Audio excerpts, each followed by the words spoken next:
Eu quero nesse momento que você abra a sua Bíblia, lá em Romanos capítulo 12, do versículo 1 e 2. Nós vamos ler nesse texto que o Senhor nos deu nessa tarde, essa palavra para nossa reflexão. É um momento da gente meditar na palavra de Deus, nos alimentar com a palavra. Eu tenho certeza que ela sempre vai preencher aquilo que nosso coração necessita. Romanos capítulo 12, versículo 1, 2,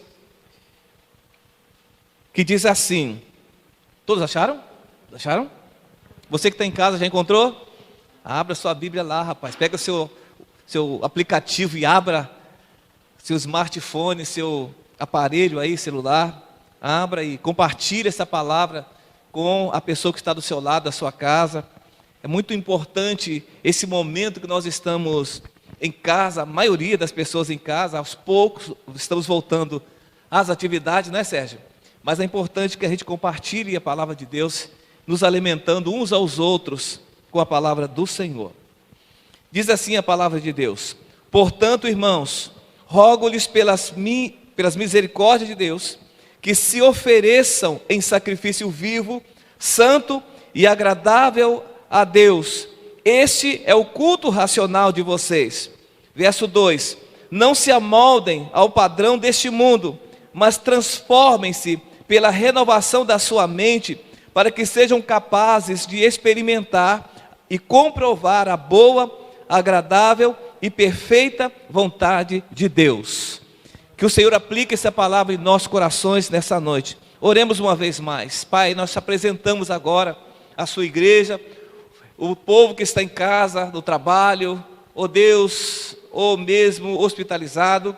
Que o Senhor nesse momento visita cada um dos teus filhos, espalhado por toda parte dessa terra. Que o Senhor possa alcançar e trazer uma palavra que venha realmente suprir aquilo que eles precisam, não como queremos, o que queremos, mas que o Senhor deseja que a gente ouça e aprenda contigo essa noite, Pai. Vem com o teu Espírito Santo e fale e revele essas palavras em cada coração, especificamente de acordo com o que cada um está passando. E assim nós oramos agradecidos no nome de Jesus. Amém. Amém. Bom, você pode sentar, queridos. Você já ouviu aqui a palavra de Deus na leitura, que a vontade de Deus é boa, perfeita e agradável. Então, não tem por que se preocupar com aquilo que Deus vai falar, com aquilo que Deus vai trazer, com palavra, como é que Ele vai dizer, como Ele vai se falar com você essa noite, mas saiba desde já que a vontade de Deus, da parte dEle, o que Deus pensa, o que Deus quer, e o que Deus tem para você, essa vontade dEle a nosso respeito é sempre boa, perfeita e agradável. Então Deus nos ama, e Ele realmente tem um cuidado muito especial com cada um de nós. E nessa noite Ele trouxe-nos essa palavra. Eu queria compartilhar nessa noite exatamente sobre esse tema. O que Jesus deseja realizar na sua vida neste momento? O que Jesus deseja realizar na sua vida neste momento? Nós estamos passando um momento difícil, estranho, difícil. Nós nunca passamos, eu pelo menos, nos meus 60 e alguns anos, eu nunca passei por situações como essa. Mas eu creio que Deus, Ele tem nas mãos o controle, Ele sabe por que nós estamos passando isso. Mas eu sei que apesar de tudo isso, Ele tem um plano. E esse plano é bom, perfeito e agradável para mim e para você. Ele sabe como trabalhar na nossa vida, Ele sabe como mexer com o nosso ego, mexer com a nossa natureza, nos tirar do comodismo. Ele sabe como lidar com todas as situações que nós vivemos, não é verdade? Então Deus Ele é tremendo, Ele tem um jeitinho especial. Eu estava lendo um dia desse sobre a águia, acho que eu já falei isso aqui da igreja uma vez. O processo de renovação da águia.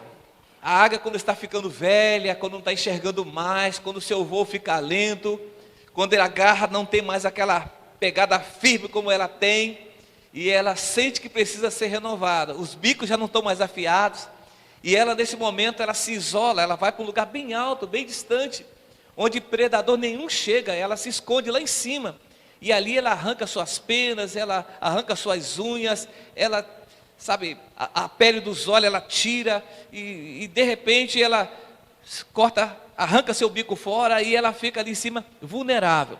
Mas como ela está no alto, predador nenhum chega, então ela não corre perigo, porque onde ela fica ninguém chega lá, animal nenhum chega lá. E com o passar do tempo ela fica ali toda deformada, toda debilitada. E com o passar do tempo, de repente, as penas começam a brotar de novo, as unhas começam a crescer, os olhos, a película dos olhos começa a tomar nova forma, os bicos, as penas, as garras. Pronto, passa-se um tempo, ela está pronta para voar de novo, como renovada, ela com todas as forças, garras, e ela sai para viver uma vida nova dali para frente. Assim somos nós na presença do Senhor. E diz ainda que quando ela faz o seu ninho, também ela faz do ninho um lugar bem alto, bem distante, onde animal nenhum chega lá. E ela ali põe o seu ninho, pega das suas penas, faz o ninho, e ela protege o ninho, faz todo seguro, e põe os ovos, os filhotes nascem, e quando os filhotes nascem, vão crescendo, então, de acordo com o que eles vão crescendo, ela começa a tirar as penas macias, e começa os espinhos a incomodar, porque os bichinhos vão crescendo, o espaço fica apertado, então começa a incomodar, e fica apertado, se são 2 filhotes, fica apertado para eles ficarem ali. Então, como diz assim, está na hora de sair, está na hora de sair do ninho, está na hora de aprender a voar. E naquele momento, então, ela começa a pegar um dos seus filhotes, se tira do ninho e começa a aventura de treiná-los para voar. Ela pega os filhotes, leva lá para cima, solta os filhotes, o filhote vai caindo, ela pega de novo, levanta, até que o filhote começa a voar. Eu sempre uso a expressão, a minha esposa sempre fala, né, comigo, os filhos de águias têm que voar, né? Não, nesse momento, então, ela começa a treinar seus filhotes, então é um processo até um pouco perigoso, aparentemente, mas ela sabe o que está fazendo, ela está, na verdade, treinando seus filhotes para voar tal qual ela voa. Ir tão alto quanto ela vai, e ela ter as suas presas, seu alimento, os seus voos certeiros como a mãe tem. Então, os filhotes são treinados nessa experiência aí de joga para cima e solta, e torna a pegar de novo e solta. Há momento que parece que o filhote vai se esborrachar na pedra, mas ela pega de novo, torna a levantar. E assim, Deus vai nos treinando. Então eu acredito que Deus, nesses dias que nós estamos vivendo, Ele está nos preparando para algo novo, para uma vida nova. Ele está fazendo alguma coisa, está mexendo com as coisas para que o propósito dele na nossa vida se realize. Então, nesse momento de quarentena, de isolamento social, não pode andar, tem que usar máscara, né?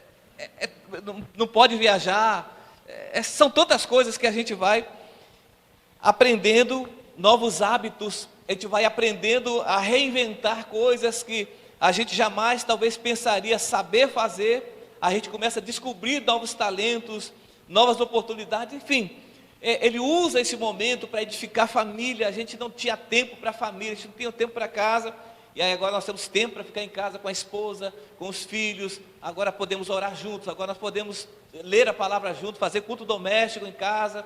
Então é um momento de oportunidade que Deus nos dá para a gente, mas as pessoas às vezes perdem esse tempo porque perdem o foco e usam para outros fins. Mas a grande verdade é que Deus tem um propósito e a vontade dele é boa, perfeita e agradável para nós também na quarentena.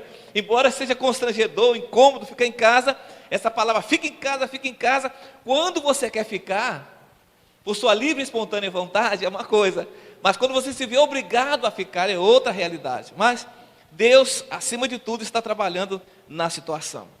Mas o que Jesus deseja realizar na sua vida nesses dias de hoje?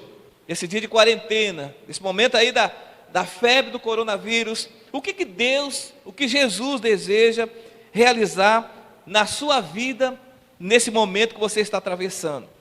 O texto nos leva a entender que o apóstolo Paulo chama a sua igreja, ele convoca a igreja, no versículo 1, quando ele diz assim: rogo-vos pela misericórdia de Deus, que se ofereçam em sacrifício santo e agradável a Deus.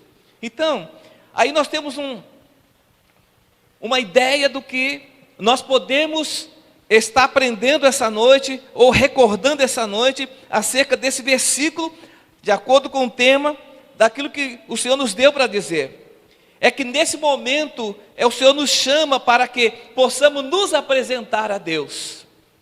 Não para brigar, não para brigar por ninguém.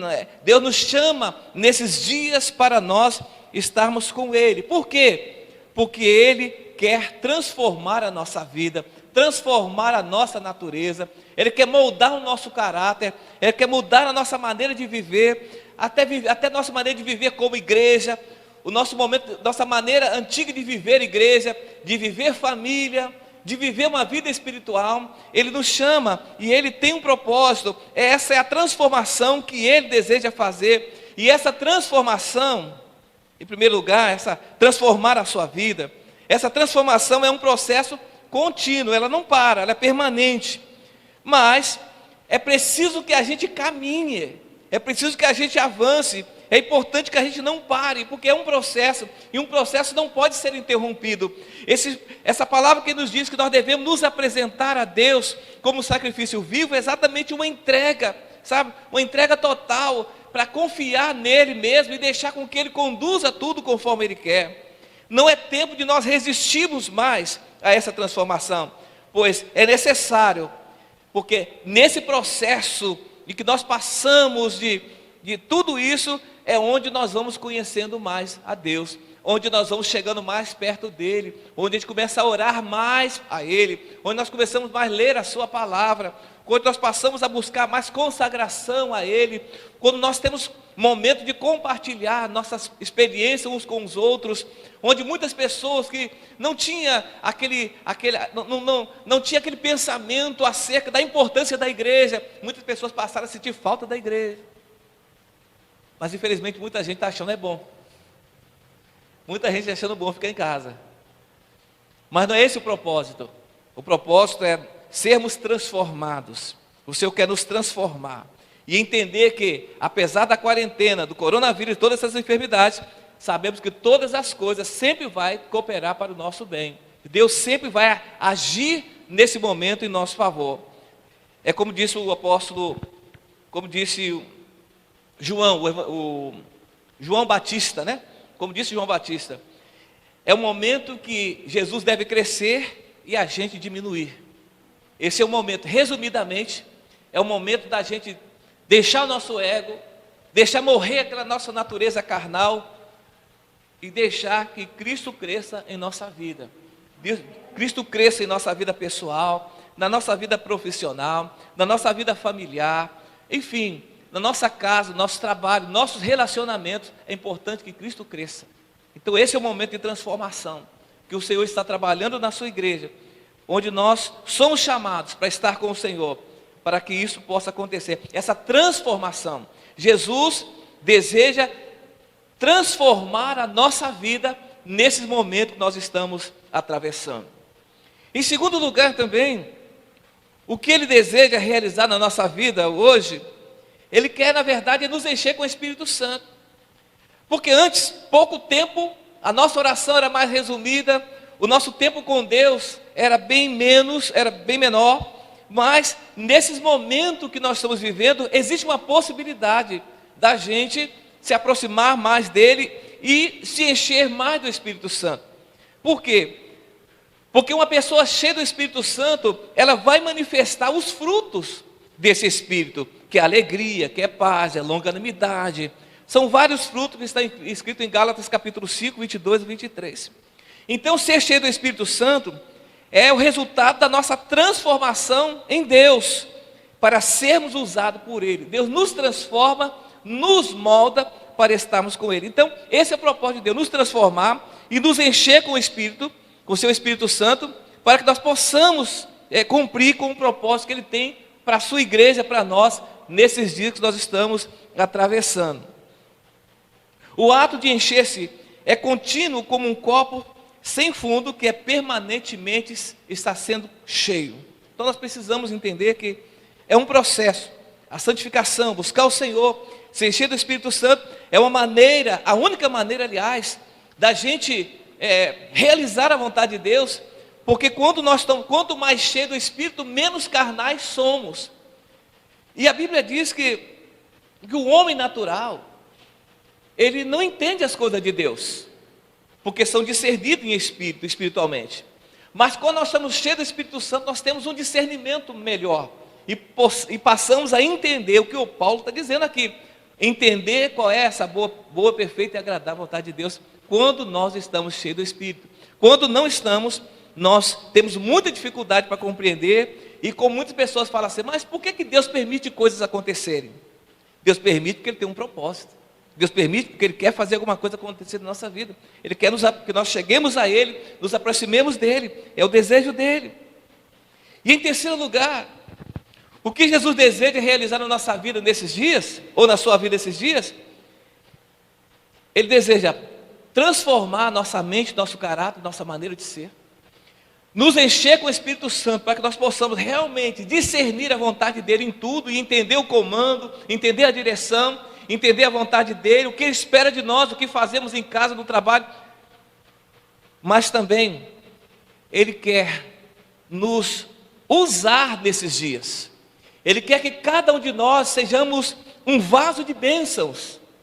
Ele quer que cada um de nós sejamos boca dEle, boca de Deus, que nós sejamos instrumentos seus, vasos úteis ao seu propósito. Então esse é o desejo de Deus nesses dias que nós estamos atravessando. A palavra diz que é tempo de nos levantarmos para fora e sairmos para resplandecer. É momento da gente se encher de Deus, e quando sairmos, refletir a imagem de Jesus, refletirmos a glória de Deus. Quando as pessoas desesperadas precisam de um apoio, precisam de um consolo, precisam de uma palavra, precisam de uma oração, onde a gente vai levantar a voz e levar a ela uma palavra de refrigério, uma palavra de paz, de conforto. Não é uma falsa ilusão, não, mas é uma palavra de conforto, de paz, de segurança, uma mensagem de esperança. É tudo que as pessoas lá no mundo mais precisam, e muitos cristãos também precisam. Então, quando nós somos transformados no nosso caráter, na nossa maneira de ser, quando o Senhor nos enche com o seu Espírito Santo, nós então temos o fruto do Espírito que se manifesta através de nós. Então nós passamos a ser bênçãos por onde quer que estejamos, por onde quer que formos, aonde Deus nos levar, aonde quer que seja, nós estejamos, ou sejamos plantados ou levados, ali nós seremos vasos de bênçãos naquele lugar. Podemos orar pelas pessoas, podemos falar de Jesus às pessoas, podemos levantar as pessoas que estão fracas na fé, nós podemos dar uma palavra de restauração. Nós somos luz aonde quer que nós possamos ser. Quando nós deixamos então que o Senhor nos enche com o seu Espírito, então nós podemos então sermos canais de bênçãos aonde quer que o Senhor esteja nos levar. Concluindo então, irmãos, o Senhor nos salvou e está nos transformando no dia a dia, restaurando e nos capacitando para que a nossa vida seja instrumento de transformação e um instrumento de construção do reino de Deus, da implantação, do estabelecimento do reino de Deus na terra. Então é preciso que eu, você, nos coloquemos então como nessa posição e deixemos então que o Senhor possa através de nós fazer e realizar a obra que Ele quer fazer. Estamos sim nos finais dos tempos e o fim se aproxima. Então é a hora que a igreja, que sou eu, que é você, somos nós, que estejamos prontos então para que possamos ser como João Batista foi, nos dias que antecederam a chegada de Jesus na terra. João Batista era aquele que anunciava que o reino de Deus estava próximo. João Batista anunciou que depois dele viria aquele que seria o Cordeiro de Deus que tiraria o pecado do mundo. João foi aquele que apresentou Jesus ao mundo no seu tempo. Então esse é o nosso tempo, como o tempo de João Batista, onde nós anunciamos que o Messias está chegando, que o Messias está vindo buscar a sua igreja, que o Messias está chegando para governar, para reinar, o Messias está chegando para o juízo, o Messias está voltando para a sua igreja, que nós precisamos estar alerta, as pessoas precisam saber disso. Então esse é o tempo, amados, que nós precisamos ser vasos de bênçãos, sermos instrumento de Deus nesse mundo em caos, onde os dias mal se aproximam, onde as pessoas cada vez mais desesperadas, cada vez mais distantes, e muitos cristãos perdendo a fé. Muitos cristãos perdendo a fé. Mas nós somos como João Batista, e nós estamos dizendo: Jesus está chegando, o nosso sofrimento vai acabar, iremos para uma terra prometida, iremos para uma Canaã celestial, lá não haverá choro nem ranger de dente, mas é necessário que as pessoas se preparem para isso. Deus nessa noite, o Senhor Jesus nessa noite nos convoca para dizer que é chegado o tempo da igreja se levantar e deixar que seja transformada, deixar-se ser cheia do seu Espírito e deixar-se ser usado como vaso de bênçãos, para que o Senhor possa alcançar os propósitos que Ele tem com a sua igreja, e que o mundo entenda que Jesus está voltando para levar a sua igreja. Meu amigo, meu irmão, na sua casa, no seu trabalho, onde quer que você esteja, você está atento a essas transformações que Deus está fazendo na terra? Você está atento a todas essas mudanças? Pois é. É um aviso de Deus, é um sinal de Jesus. É um sinal de Jesus. Que nós, eu e você, estejamos preparados. Deixar Jesus transformar a nossa vida,